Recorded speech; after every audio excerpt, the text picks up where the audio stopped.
Miriam Holt discovered the hole on a Tuesday morning in March while she was moving the kitchen table. Not looking for anything, she was moving the table because the leg on the left side had been catching on a raised section of the linoleum for several months, and she had been putting off dealing with it in the way she put off things that required moving furniture, which was until the irritation reached the specific threshold that distinguished things she could continue to ignore from things she could not.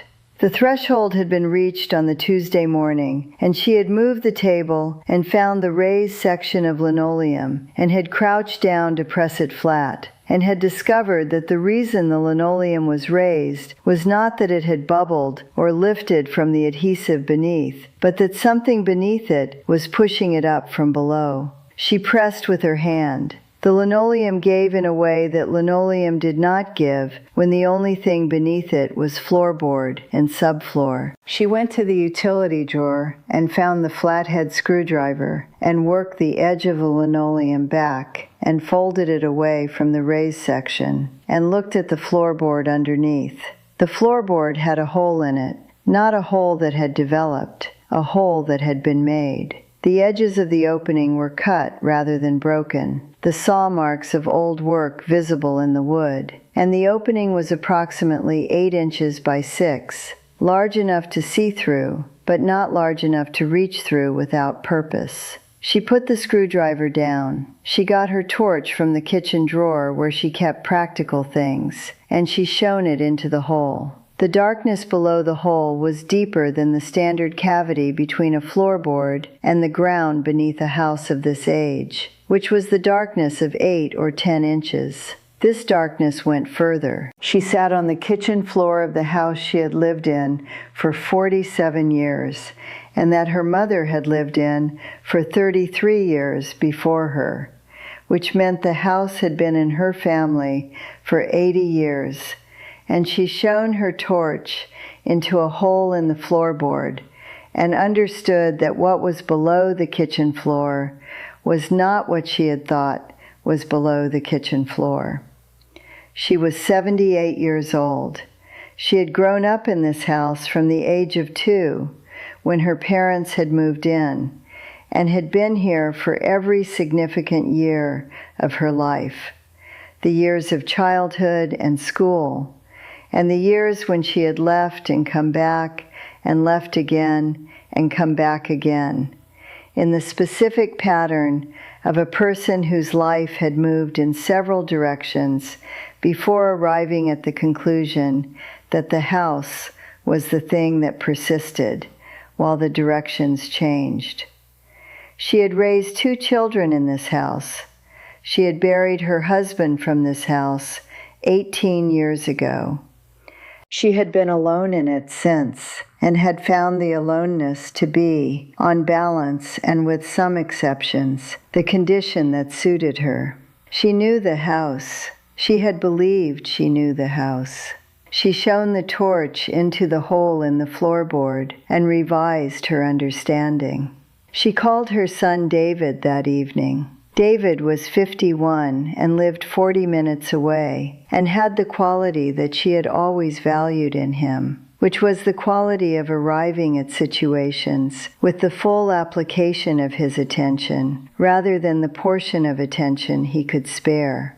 He had been a structural engineer for 20 years and had the professional habit of looking at buildings with the specific literacy of someone who understood what buildings were made of and why they were made that way. She told him about the hole. He was quiet for a moment. He said, "What did it look like below?" She said it looked like it went further than the standard floor cavity. He said he would come on Saturday. She said she thought he might want to come sooner. He said, "How much sooner?" She said she thought Thursday. He came on Thursday. He came with a torch and a measuring tape and the professional composure of a structural engineer who had encountered unexpected things in buildings before, and who had learned that unexpected things in buildings were better approached with composure than with the alternative. He lifted the adjacent floorboard, which came up with the persuasion of old cut nails worked loose, and shone his torch into the enlarged opening. He was quiet for considerably longer than he was usually quiet. She stood beside him and waited. He said there was a structure below the kitchen floor. She said she had thought there might be. He said, not a cavity, a structure. He said there were walls. She said, what kind of walls? He said, stone walls. He said they looked like they were running in the direction of the kitchen, which was north to south, and perpendicular to that, and that the space they described was larger than the kitchen above it. He said he needed to get down there. The getting down there took a Saturday, and David's colleague from the engineering firm, a woman named Patricia, who specialized in historic structures, and who arrived with David on the Saturday morning, with the focused interest of someone who had been told something by telephone that she had decided she needed to see for herself. They lifted 4 floorboards. The opening produced was sufficient to lower themselves through to the surface below, which was stone, and to stand in the space below, which had a ceiling height that permitted standing without bending, and which extended, as David's torch had suggested from above, in both directions beyond the kitchen footprint above. Miriam did not go down, not because she was incapable of it, but because David had asked her to wait until they had assessed the structural stability of the space, and she had agreed because she trusted his professional judgment and because the waiting, while difficult, was more sensible than the alternative. She sat at the kitchen table, which was still displaced from its usual position, and listened to their voices below her. David's voice said something she could not hear fully. Patricia's voice said she needed more light. There was a silence of the kind that contained activity rather than absence. Patricia's voice came up through the opening clearly. She said Miriam should come down. She went down the ladder David had brought and stood in the space below her kitchen floor and held her torch and looked. The space was longer than the kitchen above it. The kitchen was the shorter dimension, and the space extended in both directions, the stone walls running north and south, the ceiling above her being the subfloor of the kitchen, and beyond the kitchen, in each direction, the natural stone of the hill on which the house stood. The walls were fitted stone, not mortared in the conventional sense, but fitted with the specific precision of work done by people who understood stone and who had fitted it with the intention of permanence. Patricia was at the north end of the space with her torch. She said, "Come and look at this end." Miriam walked the length of the underground space toward the north end. The north end was different from the south end. The south end was relatively empty. The stone walls and the floor and the ceiling, and the specific quality of cool, dry air that underground stone spaces maintained when they had been sealed for a long time.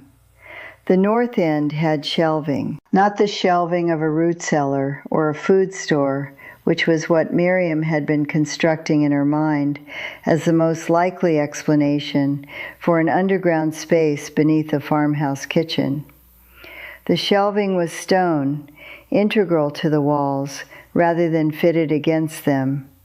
Horizontal surfaces built into the wall face at regular intervals from approximately 2 feet above the floor to approximately 4 feet above the floor, creating a series of flat surfaces along the entire north wall. On the shelving were objects, not boxes or jars or the ordinary contents of a food store. Objects. She stood at the north end of the underground space and held her torch and looked at them. They were ceramics. She understood this immediately and without professional knowledge, because the shapes were recognizable as the shapes of pottery, and the surfaces had the specific quality of fired clay. The range of colors from ochre to near black that came from the process of clay worked and fired. They were not modern.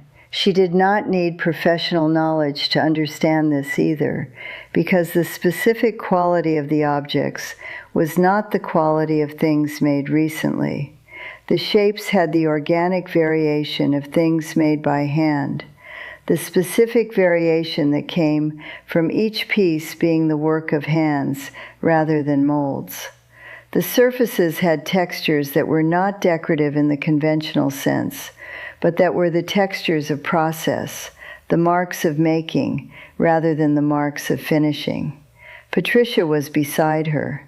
Patricia said, "Do not touch anything yet." Miriam said she had not intended to touch anything. Patricia said she had been in old buildings for 20 years and had never seen anything like this in situ. David said, "What did she mean by in situ?" Patricia said she meant undisturbed. She said the objects on the shelving appeared to have been placed there and left, not moved or disturbed or removed partially and restocked. The accumulation of dust on the upper surfaces was consistent with an extremely long period of undisturbed storage, and the relative absence of biological growth was consistent with the specific dry conditions of the space. David said, "How long?"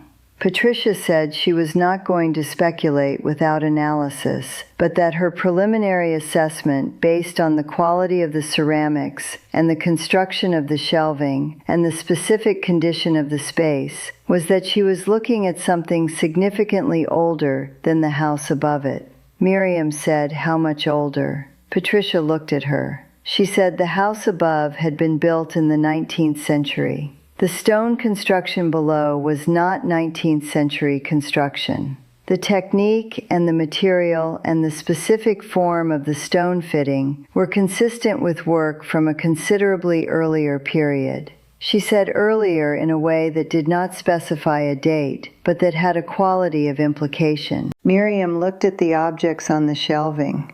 She thought about 80 years of her family in the house above.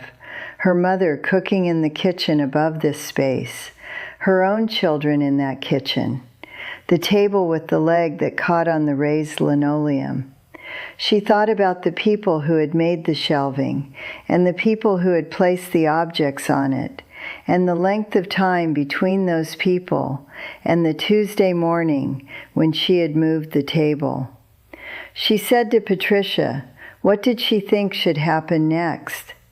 Patricia said she needed to contact the County Archaeological Service and the museum, and that the process from this point was not going to be quick, but that it was going to be important, and that the documentation and the analysis would answer the questions she could not yet answer.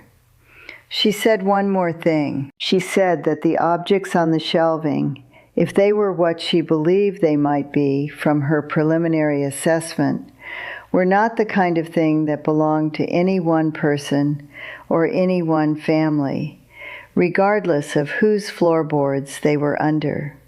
She said this not as a diminishment, but as an elevation, the specific statement of a person who understood value in a way that went beyond the categories of ownership. Miriam said she understood.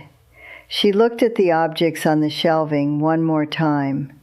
She thought about the specific quality of things that had outlasted everything around them. The house above, built and lived in and lived in and lived in for 200 years. And below it, this space unchanged.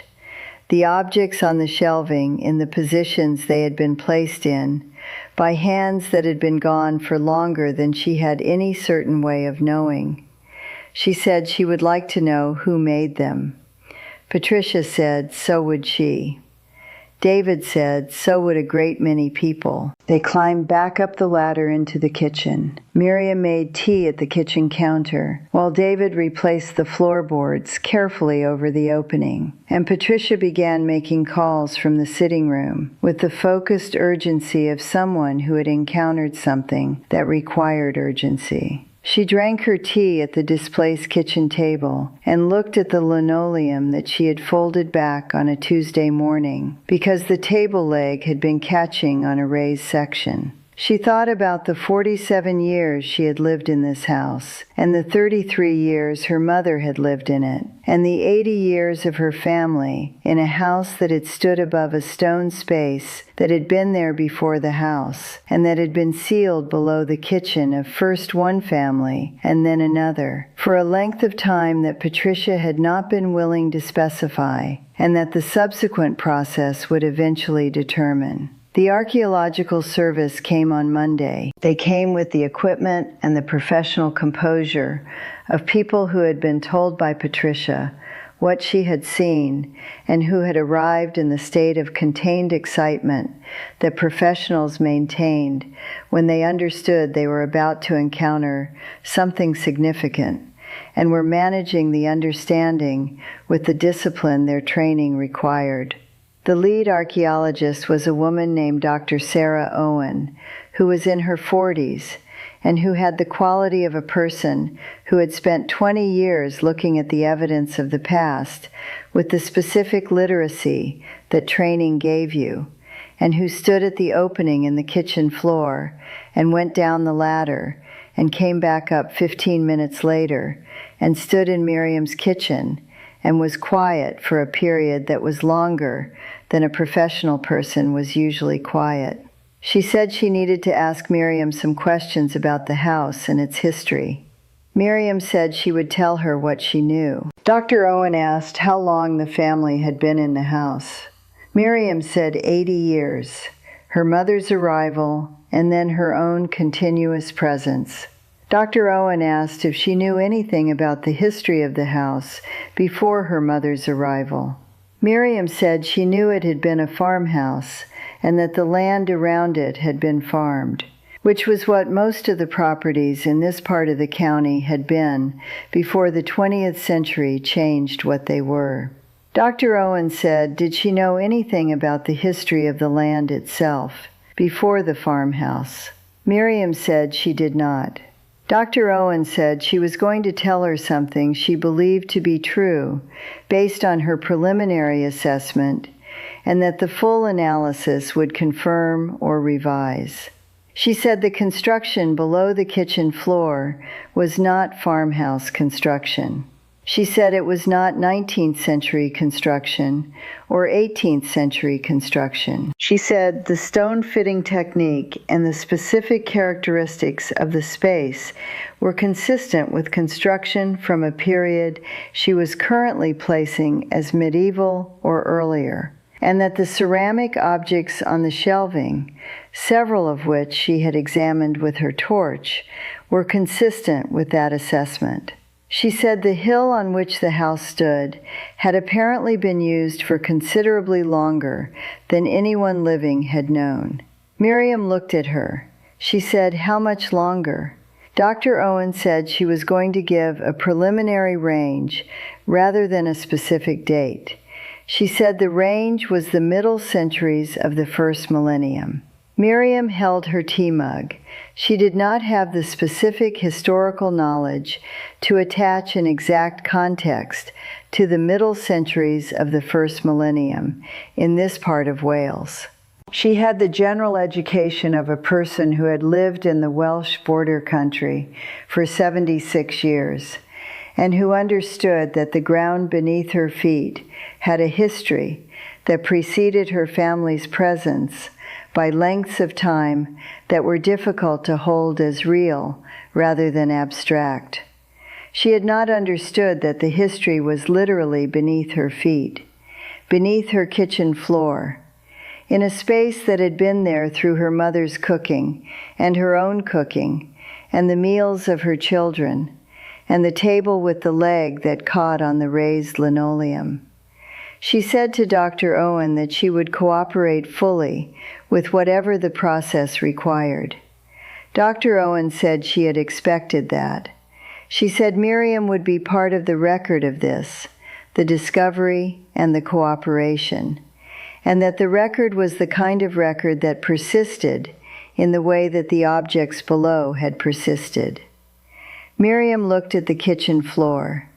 She thought about a Tuesday morning and a table leg and a flathead screwdriver. She thought about the specific way that the ordinary things of daily life were the means by which the extraordinary things were found, not through searching, but through the specific attention that living in a place for a long time produced, the kind of attention that noticed a raised section of linoleum and acted on it.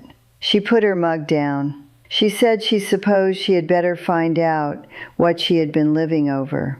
Dr. Owen said she thought that was a very reasonable response to the situation. Outside, the March morning was the March morning. Below the kitchen floor, the stone space held its temperature and its objects, and the specific quality of something that had been waiting for the right combination of a raised linoleum and a flathead screwdriver, and a woman who had lived long enough in one place to know when something in it was different from what it had always been. Miriam refilled the kettle. She thought there was going to be a great deal of tea required before this was finished. She was right about that. She put it on to boil.